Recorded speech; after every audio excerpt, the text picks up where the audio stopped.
Well, welcome everybody. We're going to go through a biography by Dr. Walt Brown, and I'll show you how to get that. I'll screen share, and we will jump into this one, and we'll share my screen. You go into Google or wherever, and go into his website, which would be creationscience.com, creationscience.com, and then you're going to get the book, hopefully. And there's the book. You click on, let's see, click on the book, go into the home page, and then it's going to talk about Dr. Walt Brown, and you scroll down, and you're going to see, where did it go? Here it is. No, there it is. Oh, yeah. Christian Man of Science, 11 Men Who Changed the World. You're going to click on that, and then you're going to get it. And so this will be the I'll make that a little bigger so you guys can read that a little bit better. All right, this is Christian Men of Science, 11 Men Who Changed the World. The following is one chapter from Christian Men of Science by George Muffinger and Julia Muffinger, Oracaso, Ambassador Emerald International, 2001, reproduced with permission. Other chapter biographies in this book include Johann Kepler, Robert Boyle, Michael Faraday, Lord Kelvin, Samuel Morse, James Maxwell, and Henry Morris.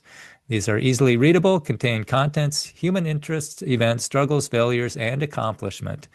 So this is Dr. Walt Brown, born in 1937. And the verse is, finally, my brethren, be strong in the Lord and in the power of his might. Put on the whole armor of God that ye may be able to stand against the wiles of the devil. And he was an Air Force colonel and a mechanical engineer. Okay, here we go. This is Walt's story. The doctor pulled the stethoscope out of his ears and left it dangling around his neck. He told the 14-year-old Walt to button his shirt and come to his desk. He looked at Mr. and Mrs. Brown and then at Walt before he spoke. Yes, I hear the murmur, he said, but we heart specialists see these cases. You can still have a full life, Walt, just not as active as the rest. Why, we have similar cases on record of people who have lived to be 36 years old, he said, trying to encourage them. But his words fell flat. The Browns had hoped for better news than this. Well, Walt thought to himself as they left the doctor's office, at least I have about 20 years left. His heart murmur had been diagnosed when he was a toddler, and he was tired of the restrictions that had gone on ever since. He'd always had to sit out of physical education classes at school. When he played baseball with friends, he was allowed to swing the bat, but someone else had to run the bases for him. Sometimes when he thought his parents wouldn't find out, he would run the bases himself. The most vigorous activity that his parents allowed him was a game of golf, which he played often and well. When Walt enjoyed competition and had found he could compete in other areas besides sports. He became a good public speaker and won several state contests while in high school. At first, he was so scared when he spoke in front of people that he had to wear baggy pants to hide his shaking legs. While the other boys were spending their time at sports practice, Walt participated in the high school chess club.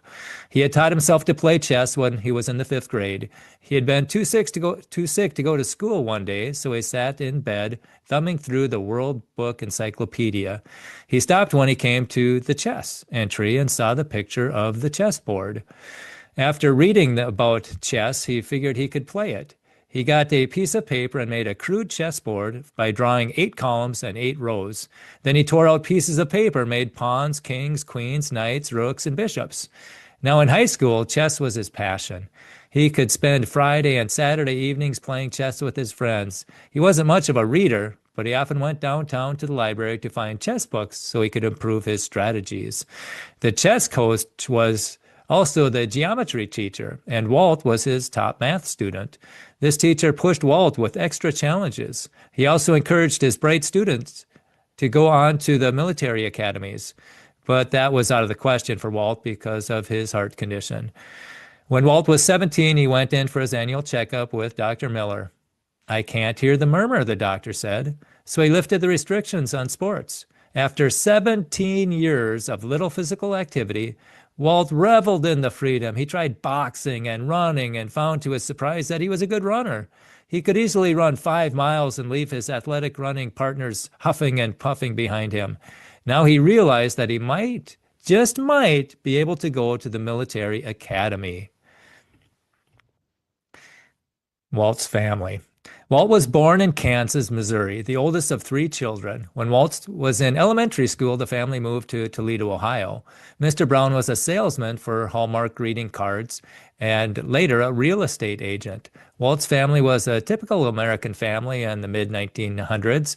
Mr. and Mrs. Brown, both graduates of a Methodist college, were well read and well liked by all. They encouraged their children to pursue their individual talents.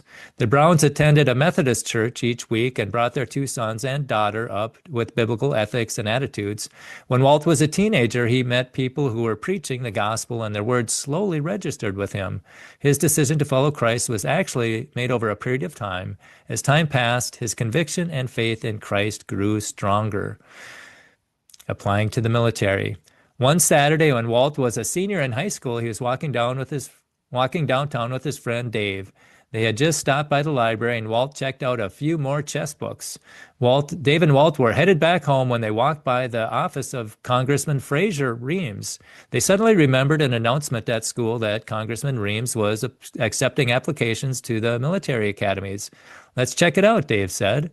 So a month later, they were taking several tests with another 100 applicants.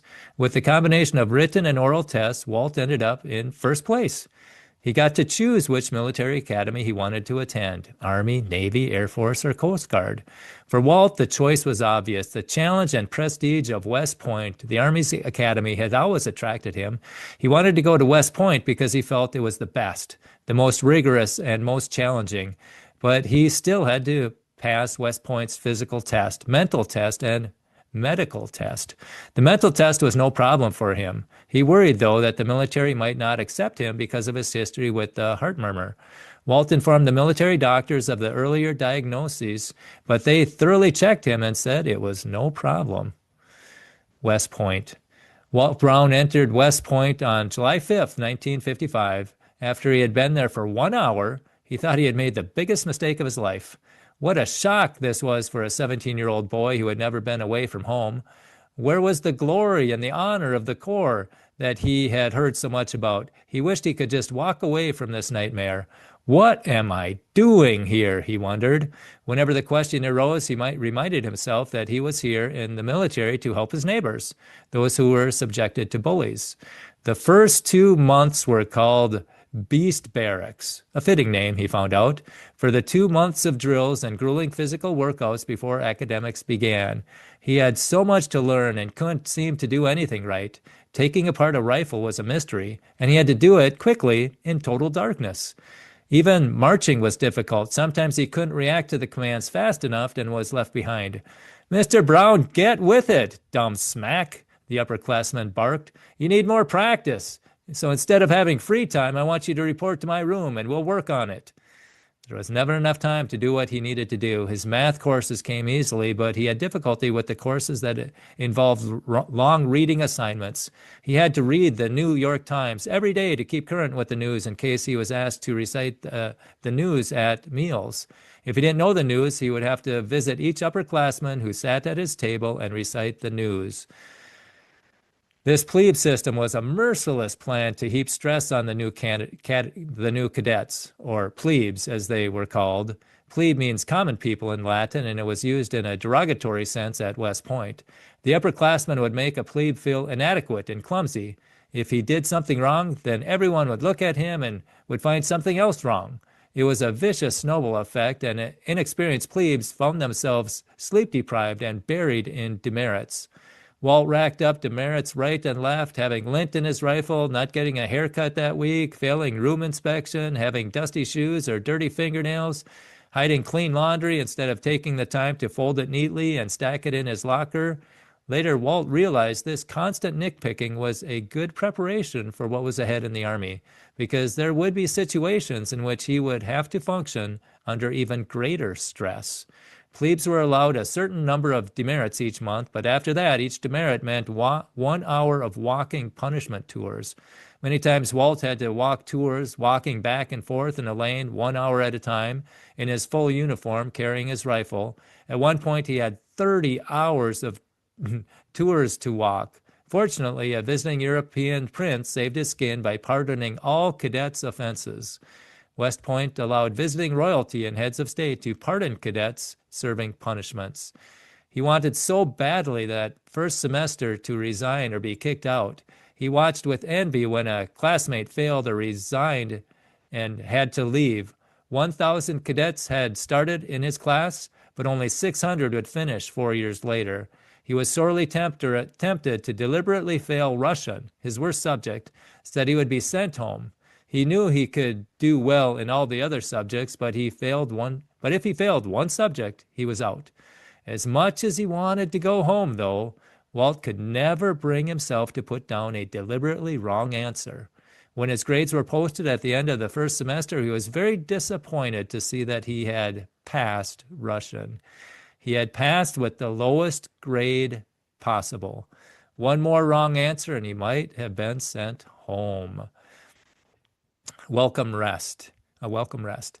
Late in that first semester, Walt was helping build a Beat Navy sign for the upcoming Army-Navy football game. The makeshift platform he was standing on gave way and he fell 10 feet onto a concrete porch, fracturing his pelvis.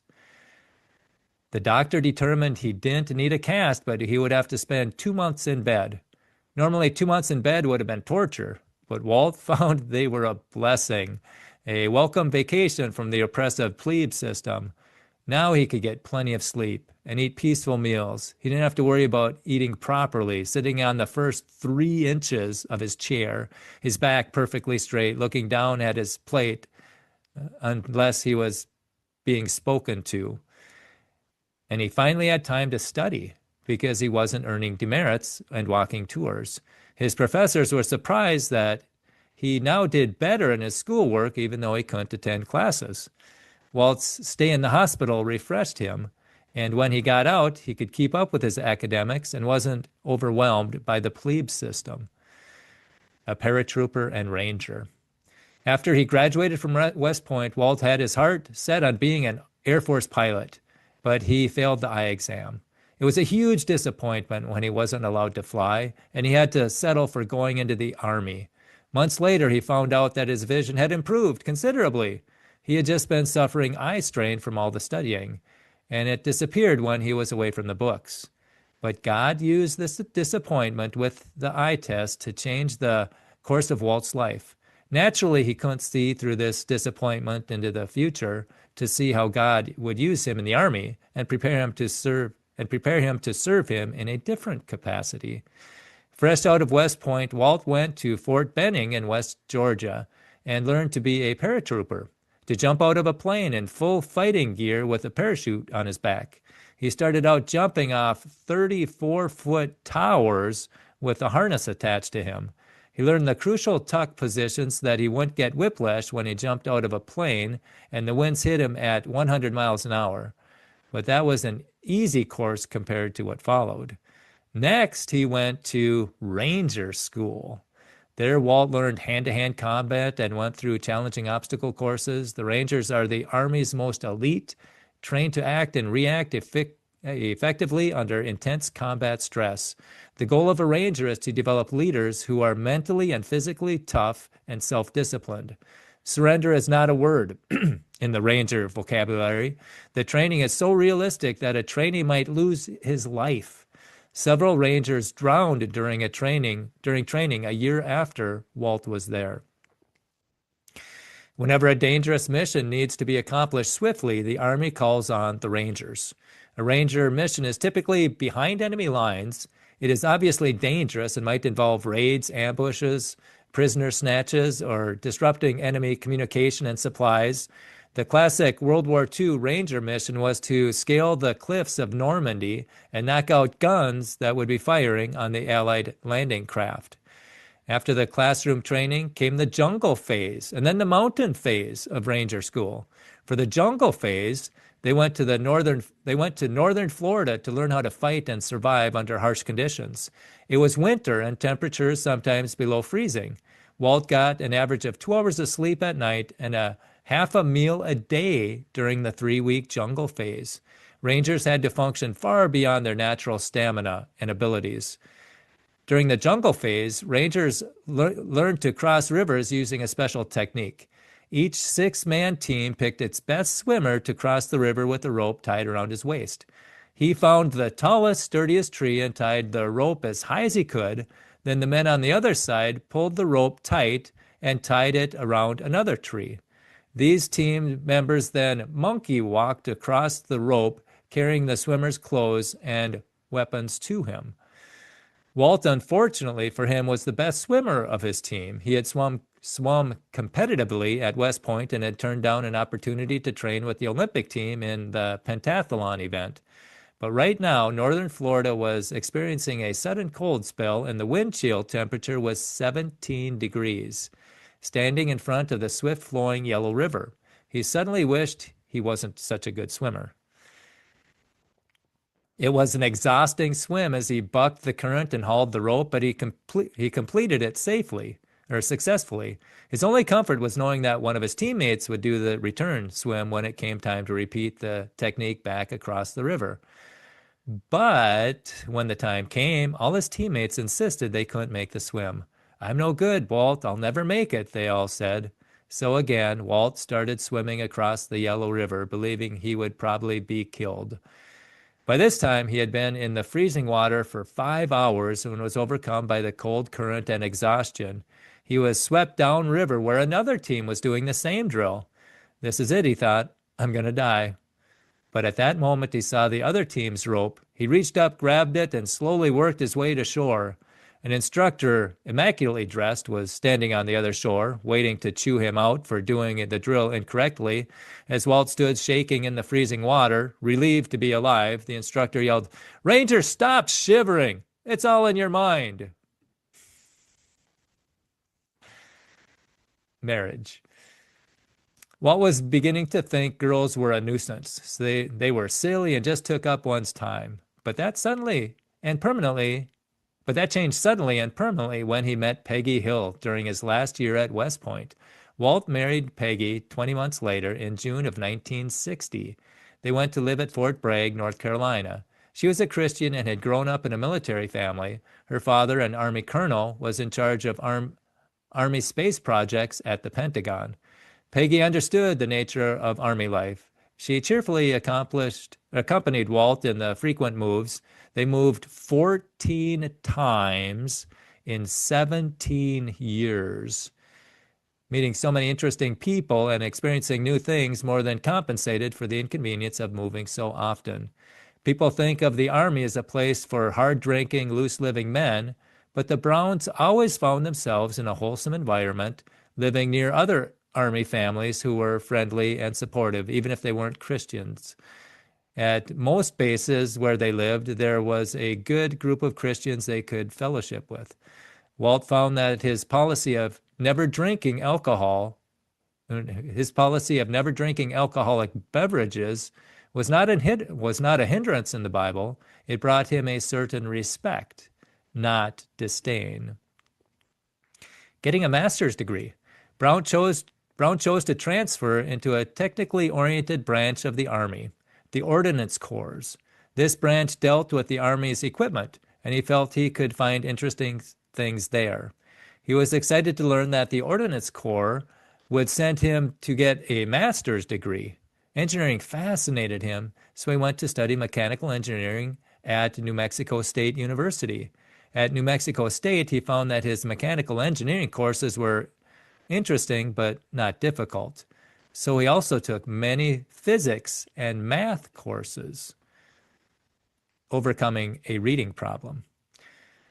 Although technical courses came easily to him, he had always been bogged down by courses that demand a lot of reading. While he was at New Mexico State, he stopped by the reading laboratory and took a free reading test that he saw advertised. They told him, "Young man, you'll have trouble finishing college." Brown laughed and told them he'd already finished college, but he realized now why reading assignments has always been a burden and why he had to get running start on the weekends.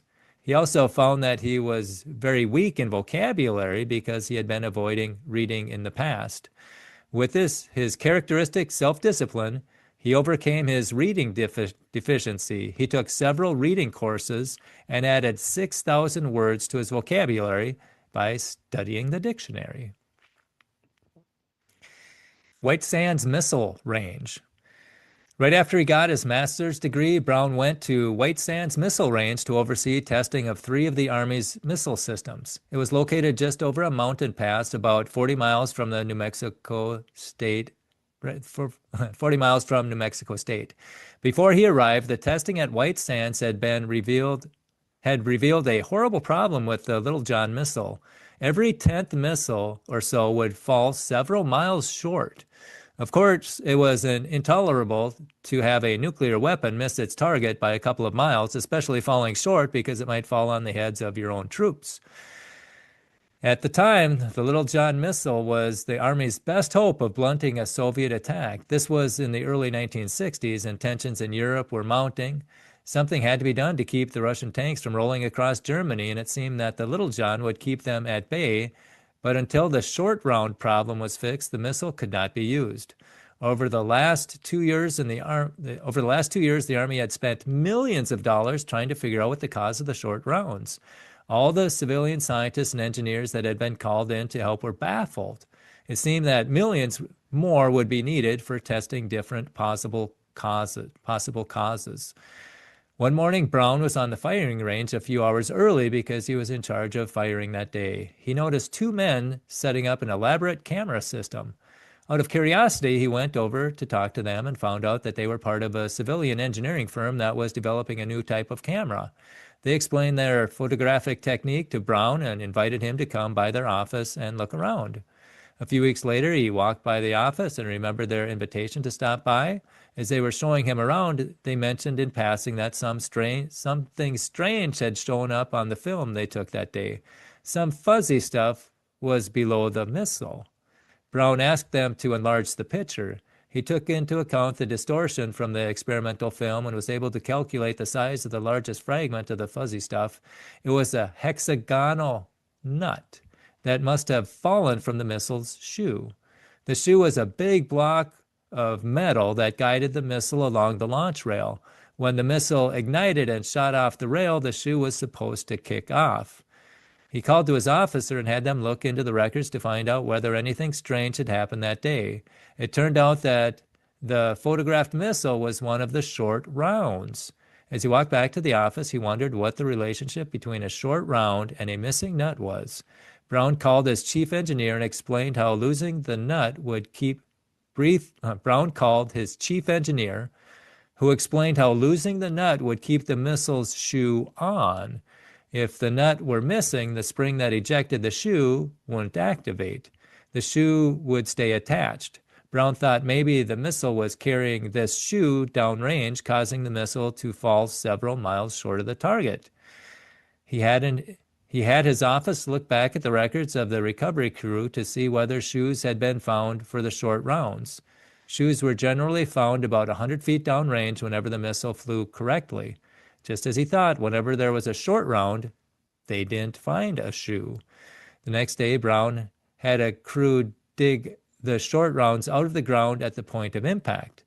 Was the shoe still attached? No.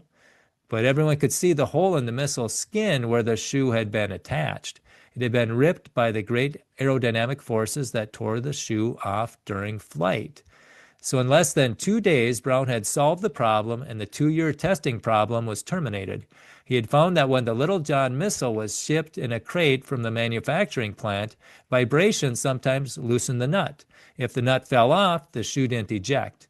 The missile then had to carry this non-streamlined hunk of metal downrange, and the extra drag caused the Little John to fall miles short. The fix was so simple that it cost less than a nickel per missile.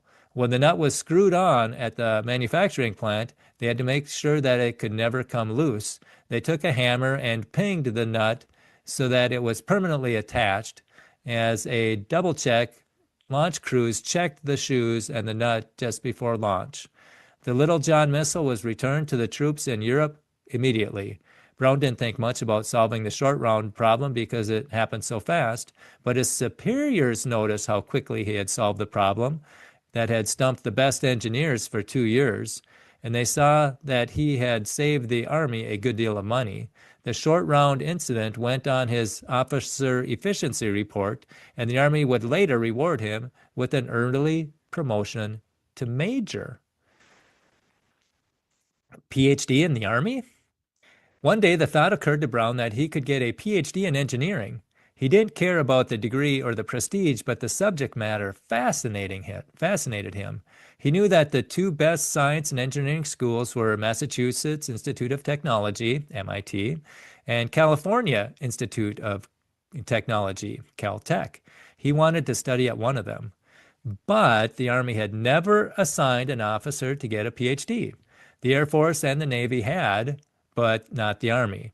The Army's philosophy was that when a PhD was needed, they would hire a civilian. Brown figured that if he got a fellowship that paid for the schooling and was accepted at one of the world's two best graduate schools, then the Army couldn't refuse. As required, he asked for permission from the Army to apply for the National Science Fellowship. This fellowship, while not as prestigious as the Rhodes Scholarship, was far more valuable financially. This was such a new idea for the Army, an officer asking to get a PhD using a National Science Fellowship, that they sent out a high-ranking official from the Pentagon to interview Brown. This official liked the idea and decided to approve.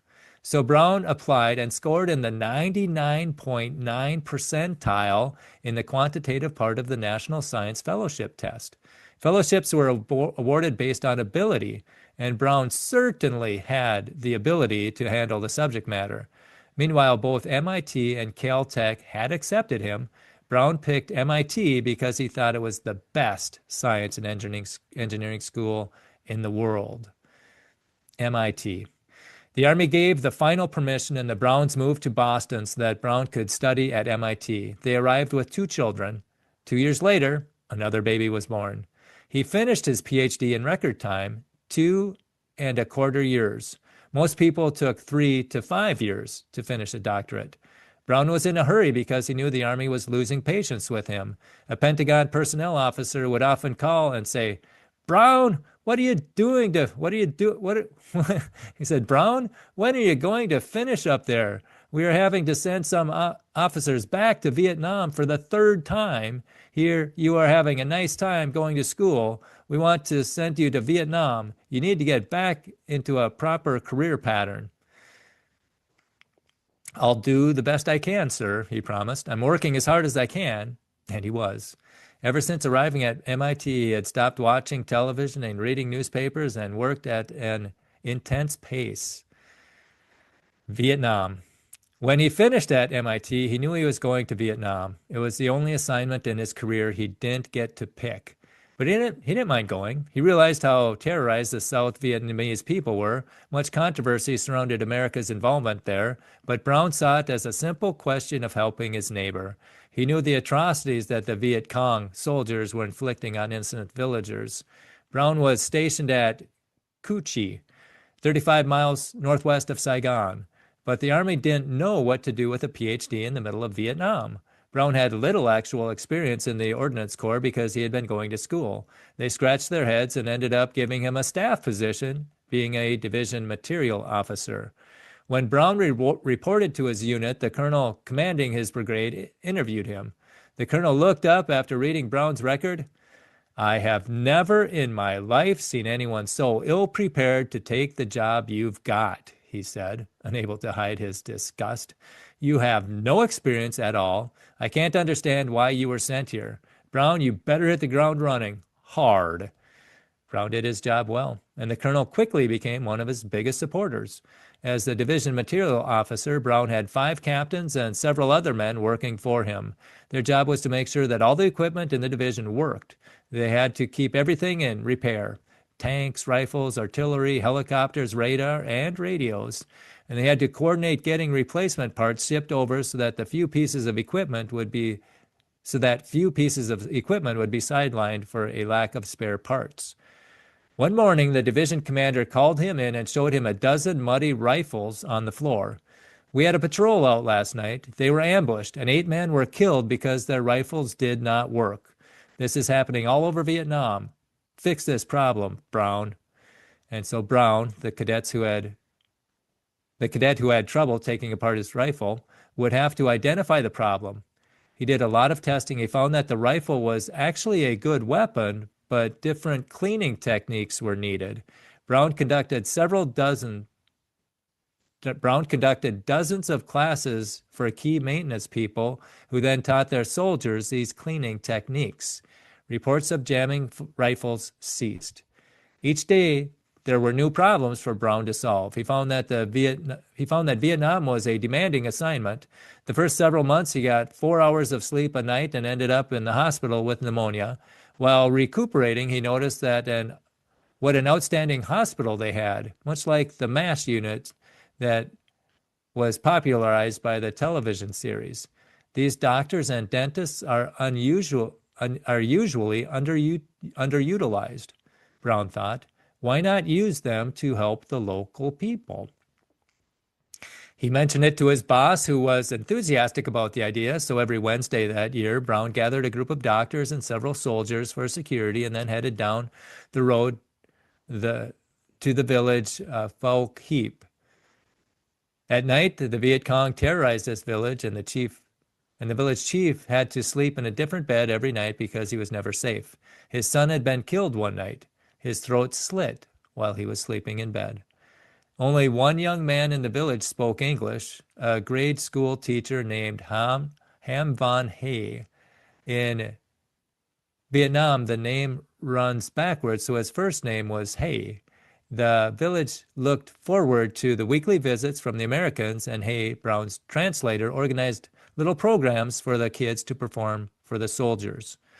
Hay and Brown became friends, and Peggy wrote several letters to Hay so that he could practice his English. One day the doctors were busy with other patients and asked Brown to help a little girl with a fever. Here, take this little girl and give her a cold bath, the doctor said. Brown picked her up and gently lowered her into the cool water. She screamed, and her cry sounded just like his daughter's when he had given her a cold bath for a fever. As he held the little girl, he thought, we are just like these people. We laugh alike, and we cry alike. As Brown got to know the Vietnamese people, he came to love them. He saw that the racial distinctions were artificial. He realized that there is only one race, the human race. And he found that the stereotypes about Southeast Asians were false. It was completely false that they thought life was cheap, that they somehow didn't hurt as much when we did that they somehow didn't hurt as much as we did when one of their own died. Inventions. The Viet Cong soldiers would hide in underground tunnels, and this was a serious problem in Vietnam. Cu Chi, where Brown was stationed, was famous for its tunnels. The Americans were afraid the Viet Cong soldiers would tunnel into their compound at night. The tunnels were such a problem that Brown spent a lot of time thinking about it and came up with a way to detect them.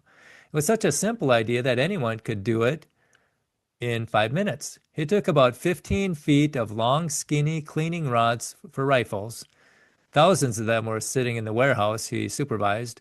They were about a foot long and could be screwed together to any length desired. At the end of the 15-foot rod, he had a machinist fabricate a large, sharp tip. A soldier would push the rod into the ground, and if the tunnel was underneath, there would suddenly be no resistance, and the rod would pop through. A tunnel was confirmed by squirting in water from a hand-operated fire extinguisher and listening for the splashing of water at the bottom of the tunnel. If the water squirted back in your face, it wasn't a tunnel. Another invention of Brown's was an anti-mine device. He saw the gruesome destruction from the mines that the Viet Cong planted in the roads. He was haunted by the sight of an armored personnel carrier blowing up with 11 men inside and seeing the flesh hanging from the walls of the wreckage. Something had to be done about the mines, Brown thought. With the help of some welders in the unit, he built a device to be pushed by a tank recovery vehicle. The mine was set off by the device, not a tank or person. The device was heavy enough to set off a mine, but weak enough to break cleanly at a few joints so the mine damaged only part of the device. Then the soldiers could rebuild it quickly with spare parts they carried. This anti-mine device was getting better with each prototype Brown built, but a new commander came in and told him to stop his side projects. Brown wasn't neglecting any of his duties, and he felt that his mine detector was very important. But the commander thought Brown was eating up resources and needed to focus on his assigned duties. It was a great disappointment for Brown to give up those projects. Sometimes he felt he should have stayed in Vietnam and perfected his anti-mine device and taught more units to detect tunnels. Some encouraged him to volunteer for a second year and go to a unit that did nothing but scientific work. But Peggy was home with the three little children, and Brown needed to go home. He also wondered how many other supervisors would squelch anything innovative or want him to do only what made them look good. So he left Vietnam after his one-year assignment, but he could never get the people out of his mind. Later, when America pulled out of Vietnam, Brown was troubled. He worried about Lam Van Hay because he had been friendly to the Americans. Brown knew about the concentration camps for those who helped the United States. He would often talk to Peggy about Hay and wonder what had happened to him. Year after year, he couldn't get him out of his mind, but there wasn't any word from Hay. Bible study. After coming from Vietnam, Brown spent a year at the Command and General Staff College at Fort Leavenworth, Kansas, a school of majors and lieutenant colonels who were expected to advance. He was one of the youngest officers selected for this school. Here, for the first time, the Bible came alive for him. He had usually been a strong Christian influence on the bases where the Browns lived, and they had always attended church and Bible studies. But Brown had not studied the Bible for himself. His friends had not read the Bible together. His family had not read the Bible together when he was growing up, and he had not formed the habit of personal Bible study. When he did read the Bible for himself, he usually read the New Testament. He felt comfortable in the New Testament, but the Old Testament troubled him, so he rarely read it. One of the things that stirred his interest in the Bible was a sermon he heard a classmate preach at the base chapel. The sermon, entitled "It is Written," described many of the Bible's fulfilled prophecies. This impressed Brown, and he began to study the Bible. The chaplain there encouraged him in his Bible study and gave him a set of commentaries. As he studied, Brown became fascinated with the Bible. It was no longer a dry book, but the vibrant, life-changing Word of God. A few years later, he began teaching an adult Sunday school class. Benet Labs. After Fort Leavenworth, he was invited to be the director of Benet Laboratories near Albany, New York. He was one of the Army's research, development, and engineering.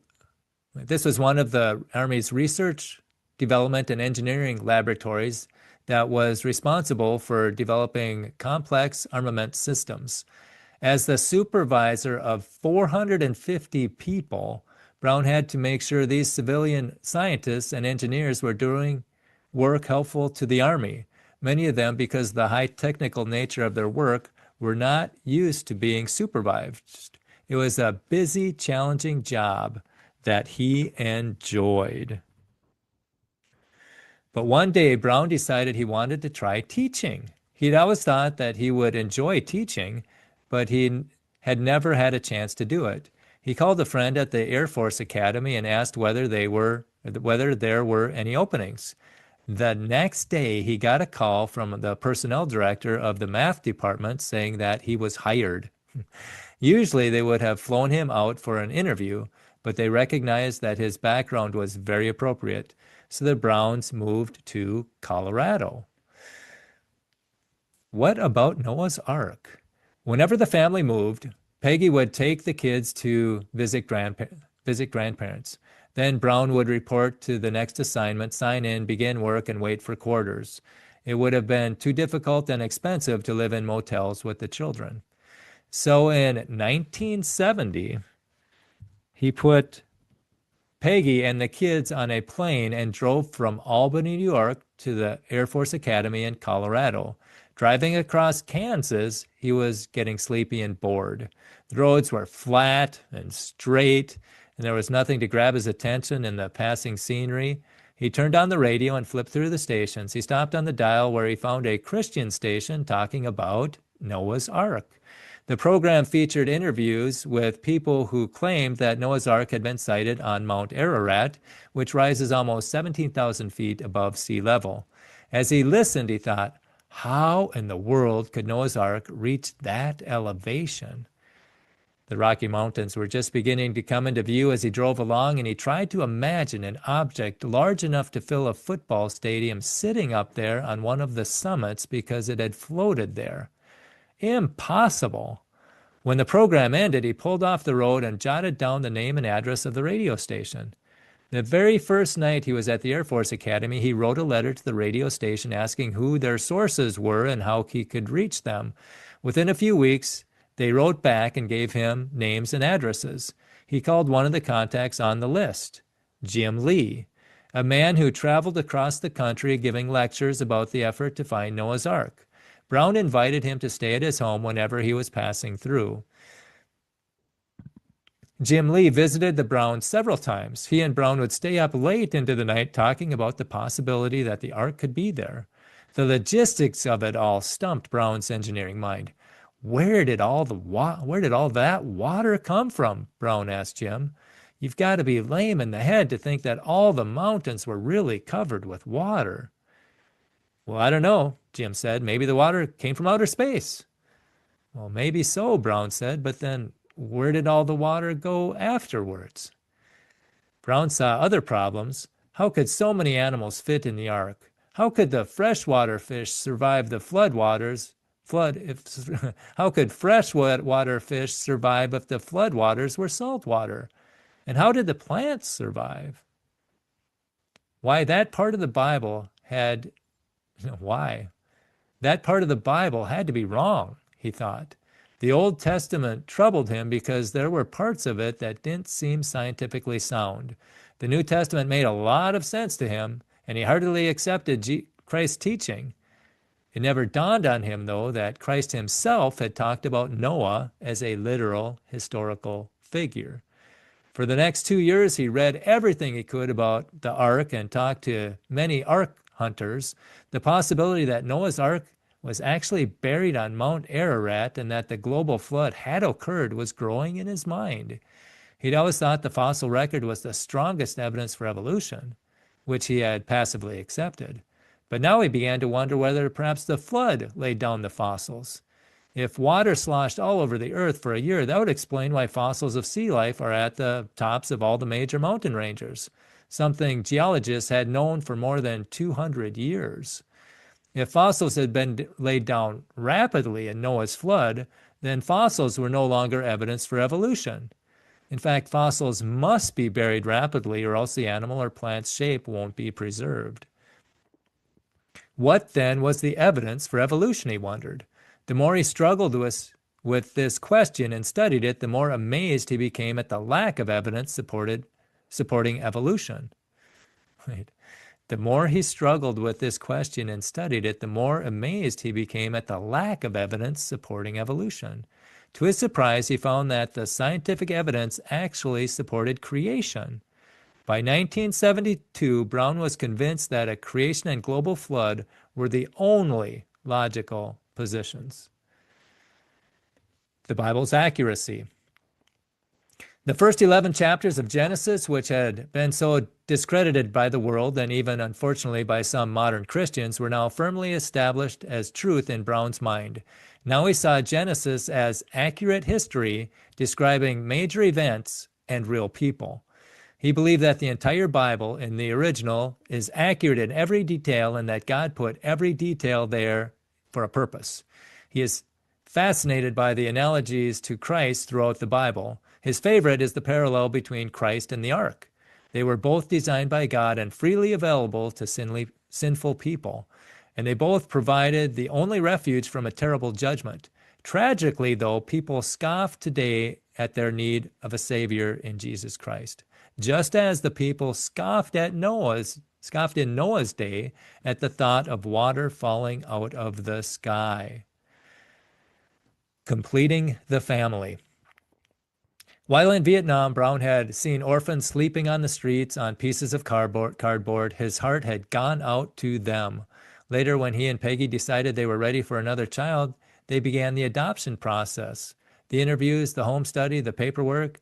They initially thought God would lead them to a child from Southeast Asia, but God had other plans for them and gave them a baby girl from Colorado.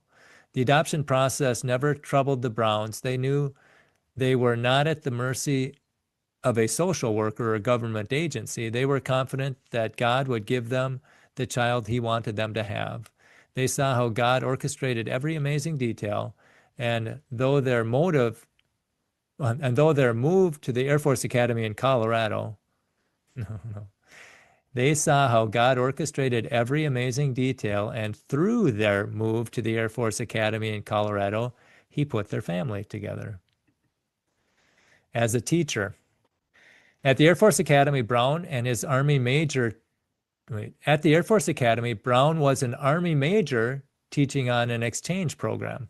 The Army had lent him to the Air Force. After a year, the Air Force Academy invited him to stay on as a tenured professor. He quickly accepted. The family was very happy there, even though their living quarters were cramped with 4 children and a dog. This was a wholesome place to raise a family, and they enjoyed good Christian fellowship. But there was a hitch to the offer. He would have to leave the Army and be permanently assigned to the Air Force. This required an inter-service transfer and high-level maneuvers in the Defense Department. If Brown had initiated it, it would have never gone through. But the Air Force Academy had clout and generally got what it wanted. So one day Brown was told to hang up his green uniform and start wearing a blue uniform. Soon he was placed in charge of 35 professors who were teaching calculus to freshmen. He felt at home in the Air Force because the two services are similar. 3 years later, the Air Force sent him off to the Air War College for a year so that they could get him current with what the Air Force was doing.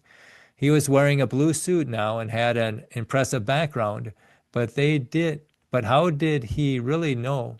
But how much did he really know about the Air Force? The officers who were sent to the War College are the ones they think might become generals. Brown finished at the War College as a distinguished graduate. The next year, Air War College invited Brown back to give a lecture on operations research, sometimes called systems analysis. These are the mathematical techniques that the military was starting to use to make important decisions. This is not to say that all decision-making is purely mathematical, but there are often quantifiable aspects that can be worked through before experience and subjective factors are considered. Brown was now in charge of the Operation Research Division of the Air Force Academy, and he understood these techniques and their applications well. The War College liked his lecture so much that he was invited to join the faculty. So after 5 happy years in Colorado, he left his tenured position at the Air Force Academy and moved the family to the War College at Maxwell Air Force Base in Alabama. Peggy's father had died recently, and this move would bring the Browns closer to Peggy's mother. Air War College. The Air War College was one of the 5 war colleges in the United States. Their mission was to prepare the world's best strategic leaders by stimulating innovative thinking on critical military issues. All military services send their best senior officers to one of the 5. Also present were senior officials from other federal agencies and outstanding officers from 40 other nations. Each student brought diverse experience and backgrounds. National figures lectured each day. A Marine general, a senator, the Deputy Secretary of Defense. These lectures were followed by thought-provoking discussion groups. Brown was 39 when he came to teach at the Air War College. Almost all the students were older than he. Brown was in charge of the curriculum concerning science, technology, and decision-making. He also lectured on operations research and taught an elective course on computers. He had never had a course in computers, but he had always kept current with computer technology. Brown had often had to learn a new computer system because he could see how it would help him at a new job. Getting into the creation movement. In the evenings, when supper was over, Walt and Peggy would stay at the table talking. Walt would share with her the amazing things he was discovering in search for the truth about creation. Peggy listened quietly, but didn't share Walt's enthusiasm about his new hobby, even though she could see how compelled he was by the scientific evidence. He knew many fine Christians who, she knew many fine Christians who believed in evolution. In fact, she and Walt had believed in theistic evolution all these years, assuming that God had used evolution to create the universe. Theistic evolution had been a comfortable compromise. It gave a sense of scientific respectability, and at the same time, it satisfied an inward conviction that there must be a creator.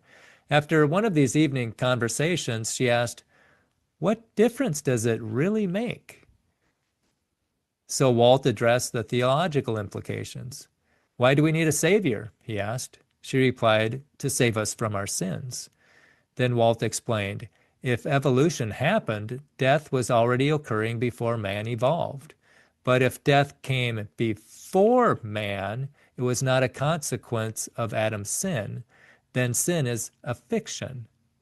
And if sin is a fiction, then why do we need Christ to save us from our sin?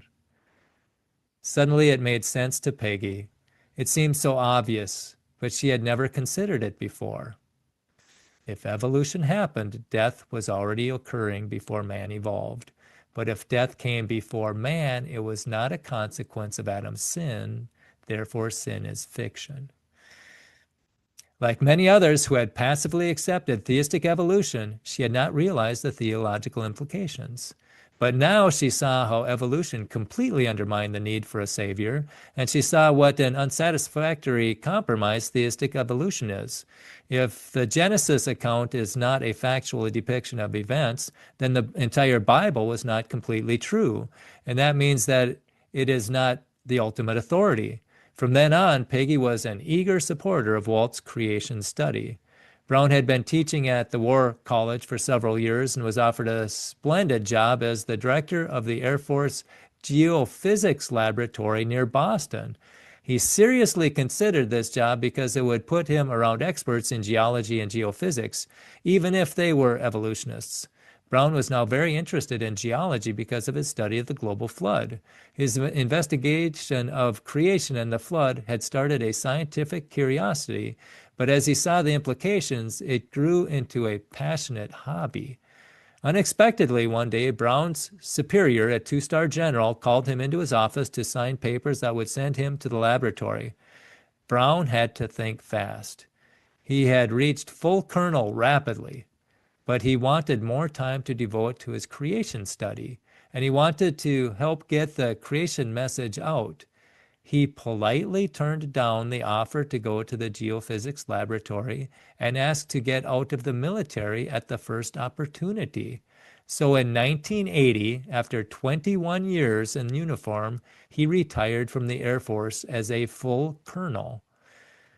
Dr. Brown was astonished to see that much scientific evidence was poorly disseminated, and that young people were taught such erroneous science about origins. He saw that critical thinking skills were not being developed in our classrooms. Students were being told what to think, not being taught how to think. Science lost its excitement in this stifling atmosphere. Dr. Brown had seen for himself that the scientific evidence overwhelmingly favored creation and a global flood. If thinking people were allowed to see all the evidence, they could reach their own logical conclusions. Dr. Brown's hydroplate theory. As Dr. Brown thought about the feasibility of the flood, he realized that the Genesis flood was literally an earth-shaking event, far more catastrophic than almost anyone had imagined. He was startled by the violence of the event. When he first thought about the flood, he had been stumped by the mechanism of it all. Yet he saw that the geological evidence corresponding corresponded to a devastating worldwide flood. So where did so much water come from, and where did it go? As he pondered these questions and studied the biblical and scientific details, a theory for the mechanism of the flood began to gel in his mind. It became clear to Dr. Brown how the gigantic flood of Noah's day would explain many mysterious features on Earth, features that few people realize are not explained by current science. Many of these features fit into place beautifully if the flood waters came from under the Earth's crust, from worldwide interconnected chambers that erupted violently as the fountains of the great deep. Dr. Brown calls the theory of the flood the hydroplate theory. It is a mature and detailed theory, complete with many predictions of what science should uncover in the future if the theory is correct. Some of Dr. Brown's published predictions have already come true. He believes that successful predictions are the best test for a theory's strength and fruitfulness. Scientists who are unwilling to make and publish predictions show a lack of scientific rigor and confidence. A weak theory will produce few predictions, he says. If theories could not be published unless they included numerous details and specific predictions, we would be mercifully spared many distractions and false ideas. In 1993, Dr. Brown was asked to narrate a 5-minute animation of his hydroplate theory for CBS television. CBS television executives have noticed the interest that the public has in Noah's Ark, and they aired a 2-hour special on Noah's Ark. That program was seen by 43 million Americans and Canadians. Feedback from Dr. Brown's portion of that program was overwhelmingly positive. Seminars and debates. After retiring from the military, Dr. Brown moved to the Chicago area and began giving creation seminars and debating evolutionists. He prepared strenuously for his seminars and debates. He always assumed that several people in the audience knew more about a topic than he did, and he didn't want to disappoint them. He forced himself to be very broad because people would ask questions concerning the Bible, genetics, astronomy, physics, geology, or chemistry. Dr. Brown's training as an engineer gave him the tools to explore many disciples. Engineers ask questions and look for realistic solutions. By definition, engineering, sometimes called applied science, deals with making science useful to people, and that is exactly what Dr. Brown did in his seminars. His main challenge was to present technical matters understandably to a general audience. He applied the same technique he had used when he taught math and walked his students through complicated equations. He used demonstrations and simple thought experiments to get his points across. Dr. Brown's purpose in debating evolutionists is to try to get the real scientific evidence aired. A month ahead of time, he sends a summary of everything he plans to say so that the evolutionist will be prepared. If necessary, Dr. Brown is willing to be embarrassed in a public forum if an opponent can catch him saying something wrong. Then he will be able to correct it, and his case is strengthened. Dr. Brown does not have contempt or disdain for those who believe in evolution. On the contrary, he has great compassion for them because he was once in their shoes. In his debates, he never uses the word prove. Unlike mathematics, science cannot prove something because all the evidence is not in. But he can raise or lower the plausibility of an idea. So the debate topic is simply, does the scientific evidence favor evolution or creation? For seminars, Dr. Brown traveled across the United States and Canada, driving a van and pulling a trailer full of seminar props. He received hundreds of invitations to speak at schools or on radio and television, but to save time, he generally accepted only those in the city hosting the seminar. One school appearance near Seattle was vigorously opposed by the American Civil Liberty Union, the ACLU, an organization famous for its anti-biblical efforts. His appearance generated a media ruckus throughout the western United States. When Dr. Brown showed up to speak and saw the reporters gathered, he smiled at the many TV cameras and said, "I want to thank the ACLU for doing such a good job of promoting this program." The seminar work was encouraging. Dr. Brown was surprised to see what an effect pre-evangelistic tool the creation science topic is for the unbeliever. Many people have told him they had a real problem with Origins and they did not believe the Bible was credible. But the seminars remove these obstacles. For some, this confidence in the Bible leads to the understanding that Scripture is reliable and pertinent. For others, it leads to salvation. Crossroads. The seminar program was gaining ground until another creation organization published an inaccurate account of Dr. Brown's work. Unfortunately, there has been much division within the creation movement, and instead of concentrating their criticism on the opponent, the theistic evolutionists and the theistic evolutionists, well, wait a minute. Unfortunately, there has been much division with the creation movement, and instead of concentrating their criticism on the opponents, the theistic evolutionists and the atheistic evolutionists, they have splintered into factions and often undermine each other's work. This hostility from fellow creationists has baffled Dr. Brown. It usually turns out that these critics have not bothered to study his hydroplate theory. They are just repeating what they heard someone else say. Since the interest of seminars was waning, Dr. Brown saw no need to remain in Chicago. He was there because it was centrally located for his seminar travels. So in 1985, he moved his family to Phoenix, Arizona, where they could be closer to his parents. This was a discouraging time in his life as he wondered how he would support his family and what he would do next. He decided to devote himself to studying geology from the evolutionist perspective. He realized that most creationists don't study what the evolutionists are saying, seeing their reasoning and going through their calculations. He knew that a good lawyer knows the other case as well as the opposing lawyer knows it. A solid knowledge of geology would help him build a stronger case for creation. So Peggy found a teaching job and Walt signed up to study geology at Arizona State University. Dr. Robert S. Dietz, one of the world's leading geologists, taught there. Several years earlier, in 1981, Dr. Brown had given a lecture on creation at Arizona State after the university had been unable to find an evolutionist debater. Days before the lecture, Dr. Dietz asked if he could comment after the lecture. He talked for about 10 minutes, giving his reasons why he thought Dr. Brown was wrong.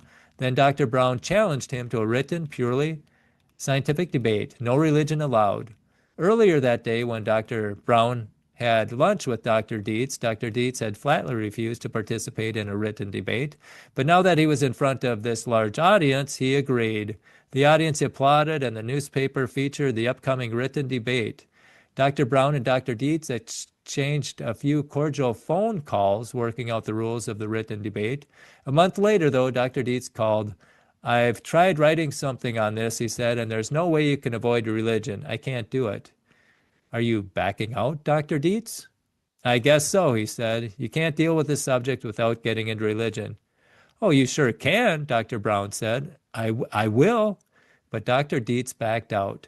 Since then, no evolutionist has taken up Dr. Brown's well-known offer for a written, published, purely scientific debate. Learning geology. Now that Dr. Brown would be walking the halls of the geology department, he decided that he had better say hello to Dr. Dietz. By now, Dr. Brown knew exactly who Robert Dietz was. He was the leading atheist of the Southwest, completely hostile to creationists. He was also a world-famous geologist, one of the founders of the plate tectonic theory, one of the most significant theories of the 20th century in the opinion of most scientists. Dr. Brown went to Dr. Dietz's office and told him he was there to learn geology from Dr. Dietz's perspective. Oddly enough, that was the beginning of their friendship. Dr. Dietz offered to meet with Dr. Brown each Wednesday afternoon for several hours of discussion. They spent hundreds of hours discussing geology, comparing Dr. Dietz's plate tectonics theory and Dr. Brown's hydroplate theory. After their private sessions, they went down to the Wednesday afternoon geophysics forum and listened to a visiting geology speaker. Sometime Dr. Dietz would invite Dr. Brown out to eat with the guest speaker. In private, Dr. Dietz would give straight, honest answers. He would say things that he would never repeat publicly. When he saw a draft of Dr. Brown's book, he went through every point and acknowledged, yes, That's a problem for evolution. Well, we might have an answer to this point. Yes, there are gaps in the fossil record, but when they were on a radio program together as creationists versus evolutionists, Dr. Dietz couldn't be trusted. Once Dr. Brown brought up the gaps in the fossil record, oh, that's not a problem at all, Dr. Dietz said. We've got lots of intermediate fossils. During the commercial break, when Dr. Brown reminded Dr. Dietz that he knew there were many gaps, Dr. Dietz just laughed. Geology. Dr. Brown spent several years studying geology. His background in engineering gave him a strong grasp of the math and physics involved in geological processes. He found that while geologists are skilled at describing what they see, most don't pause to figure out the mechanics and the feasibility of their theories. They talk about long periods of time and think that the sheer amount of time glosses over the mechanical difficulties of what they are describing. They don't concentrate on energy, forces, causes, and effects. But Dr. Brown brought a fresh mindset to his study of geology. He thought as an engineer, a mathematician, firmly grounded in physics. There is also a not so subtle arrogance in the entrenched geology establishment. They resent an outsider intruding into their field. This sounds similar to the criticism that Lord Kelvin received when he waded into the geological age controversy with the geologists of his day. Interestingly, the founders of modern geology, men who have contributed greatly to conventional geological thinking, were not even trained as geologists. Since the 1800s, geologists have tried to rule out all global catastrophes. Actually, they were opposed to the Bible, but they didn't want to seem closed-minded by disallowing only a global flood, so they ruled out all catastrophes. They proposed a principle of gradualism, uniformitarianism, that said only gradual processes going on today could tell us about the past. But by ignoring the possibility of a global catastrophe, they have stifled true study of the facts. Grand Canyon. Dr. Brown lived near the Grand Canyon and frequently took trips to study it. He also studied the Grand Canyon with a leading expert at Arizona State, but this professor preferred not to deal with the origin of the canyon. Dr. Brown often pondered the mechanism that must have formed this great canyon, one of the seven wonders of the natural world. He studied maps of Utah and Arizona and suspected that a huge lake or series of lakes had breached their natural boundaries and carved the canyon in only a few weeks. He realized that a fault had to be in a certain place. If he was correct, but the state geologist, a man Dr. Brown once had supper with, checked his files and found no fault was there. A fault is a crack in the ground along which the opposite sides have slipped in relation to each other. This is going to ruin Meg's wedding. Dr. Brown became very excited when he found an obscure geological map that showed a fault there. 19-mile fault, it was called. Now some jokingly call it Walt's fault. He wanted to go right away and see the fault and trace it from one cliff system to the other. The family was preparing for his daughter's wedding, so no one could go with him. His son begged him not to go alone. He had been in this area before with his dad and knew it was dangerous, unforgiving place. But Dr. Brown wouldn't listen. He had to go see this fault right away. He kissed Peggy goodbye early the next morning and told her to ask the park rangers to send out a search aircraft if he wasn't back by noon the third day. He arrived at the canyon at sunrise and stopped at the park ranger's office where he filled out the forms to get permission to go into the backcountry. He parked his van near the rim of Ryder Canyon, a remote side canyon of the Grand Canyon. He soon found the fault he was looking for, but he wanted to trace it from one cliff system down across the Colorado River through the Ryder Canyon and up the cliff system on the other side. He worked his way along the fault, down a slit in the ground and descended into Ryder Canyon. He was loaded with his backpack, his camera, and his drinking water. He had brought gallons of water, more than the park rangers recommended. He spent a strenuous day taking pictures and exploring along the dangerously steep side of the canyon. Late that hot June afternoon, he decided to head back. He had taken longer than intended because he was so fascinated by what he was discovering. His water had run out hours before, and he was very thirsty. He turned around and found the slit and headed back up. But after half a mile, the slit came to a dead end. It was a box canyon, not the incline he remembered coming down. What went wrong, he thought. How did I get here? Several times he retraced his steps and tried to find where he had made the wrong turn, but he couldn't figure out what had happened. Am I losing my mind? He asked himself. He walked back and forth in the box canyon, wondering how he was going to get out. It seemed that he was not going to find where he had made the wrong turn, so he considered two options. Should he lie down in the shade, try to minimize his growing dehydration, and spend the night in the canyon, hoping that the rescue craft would spot him late the next day?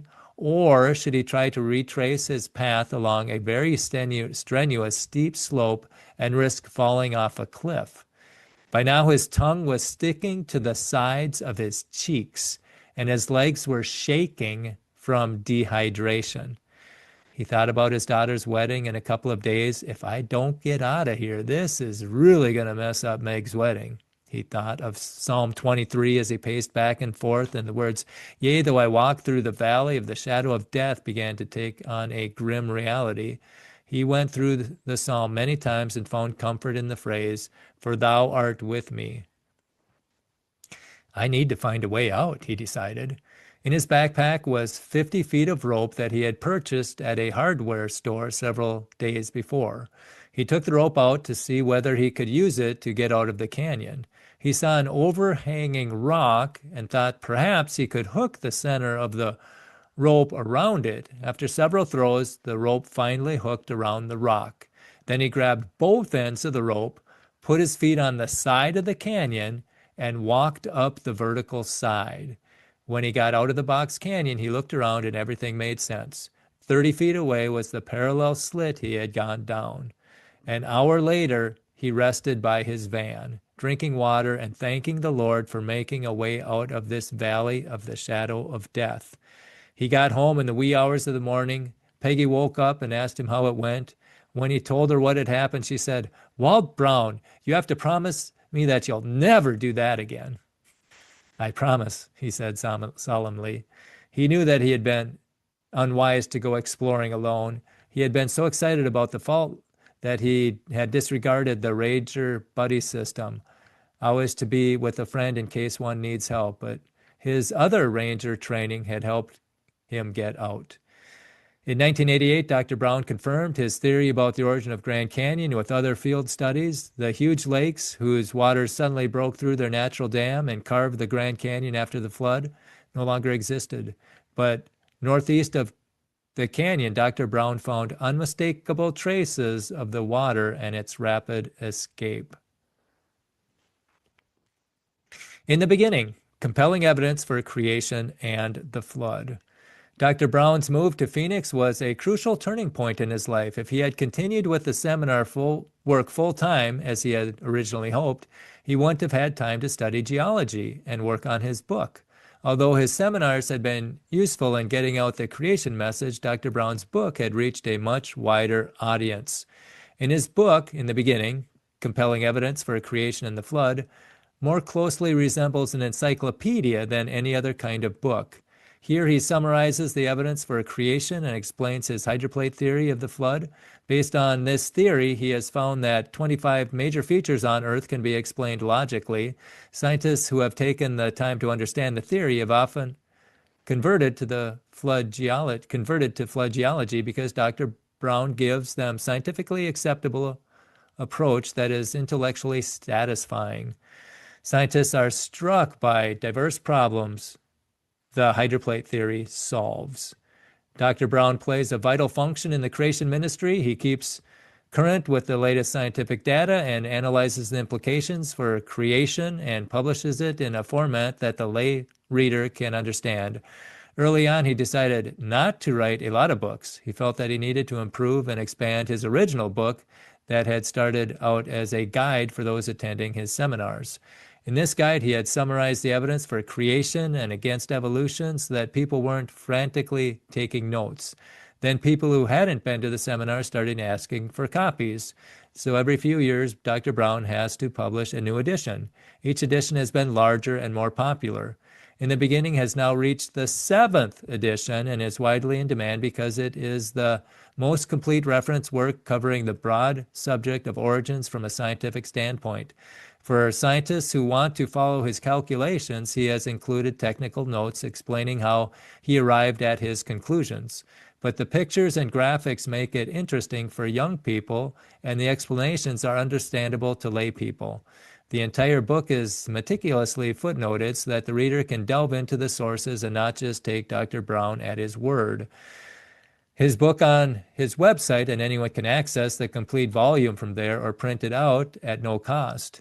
When people ask Dr. Brown how he can earn money if he makes his book free to everyone, he replies, "My purpose is not to make money. My purpose is to get the information out. Nothing could make me happier than if this evolution problem ended and I was unemployed. I would probably take up golf again." Dr. Brown received much mail from people who have read Dr. Brown receives much mail from people who have read his book or visited his website. About 5% of his feedback is negative, and Dr. Brown carefully considers each hostile letter to see whether it is pointing out an error of his. If it does, he is grateful for the helpful criticism, but the vast majority of the mail is encouraging and motivates him to continue with his ministry. One day, while opening the mail, Dr. Brown found a letter from Hai Lam, his friend from Vietnam. 33 years after Walt Brown left Vietnam, Hay found him. He had suffered a great deal because of his involvement with the Americans. After 2 failed attempts to escape Vietnam, Hay finally made it to America and was living in California with his wife and 3 children. In his letter to the Browns, Hay enclosed a water-stained picture that he had kept all these years. It was a picture of himself and Dr. Brown standing in the village of Phu Heap. After a few months later, Hayes sat in Brown's living room, smiling at his long-lost friend, saying, "I am so happy. I am so happy." Too busy to retire. Dr. Brown is the proud grandfather of 8 grandchildren and enjoys a close relationship with his 4 children, his parents, and his large extended family. He lives in Phoenix, Arizona, the home of many retirees. He is at the age when he could retire and spend his time traveling or playing golf like many of his generation, but he is much too busy to sit back and relax. Every day he is in his office reading science journals, researching, corresponding, and meeting with visitors. He is always adding to his book, strengthening the clarity of his case. His wife Peggy has always been a supportive companion, but now she has become his most valuable asset in his work. When she saw that he was getting buried by his correspondence and not having time to devote to study, she resigned her teaching job to take care of his office work. A different battle. Where is the creation-evolution controversy headed? According to Dr. Brown, the battle will be won by grassroots science education, not in courts, legislators, boards of education, or church councils. Yes, today evolutionists generally control higher education, science journals, and the media. But the scientific evidence overwhelmingly supports creation and a global flood. Throughout the history of science, whenever controversies have raged, the side with scientific evidence has always prevailed. Our task then is educating the public. What we have to do to win this battle is not to preach to the people who already believe as we do, but to people who have questions, people who disagree. Dr. Brown continues to fight the good fight of faith. He marvels how God uses every experience in our lives to equip us for his service. Looking back, he realizes that West Point, Ranger School, and MIT each taught him important lessons for his present work. Who would have ever thought that infantry training had anything to do with telling the world about the Creator? Yet the skills and discipline he learned from his military training have prepared him to be a soldier in a different battle. He is a living example of God's warrior in Ephesians 6, strong in the Lord and in the power of his might. equipped with the whole armor of God so that he can stand against the wiles of the devil. The end. Well, thank you so much for making it to the end of the Dr. Walt Brown's biography here. If you want more information, his website is creationscience.com. You can hear him being interviewed on Real Science Radio. Go into rsr.org and search Walt Brown. That's what really changed my life, was listening to Walt Brown Week. Incredible. You know, I knew that somebody that Walt Brown Week colored in all the details. Someone else had connected the dots, so I had a rough outline of what happened. But after listening to Dr. Walt Brown, yeah, being interviewed on Real Science Radio, and then I've got a YouTube channel called Solidify Your Faith, and I've got a playlist specifically for the hydroplate. And you can hear Walt Brown himself explain the hydroplate theory, and it's beginning to gain traction. Brian Nickel has some excellent videos if you want to see it, graphically, and he's very, very, very scientific on it. It's very solid. And then other sources, again, rsr.org/HPT. You can get a download of the 8th edition. Yeah, the 8th edition. By going in there and clicking the ninth edition. You can get a download of the 9th edition at rsr.org/HPT.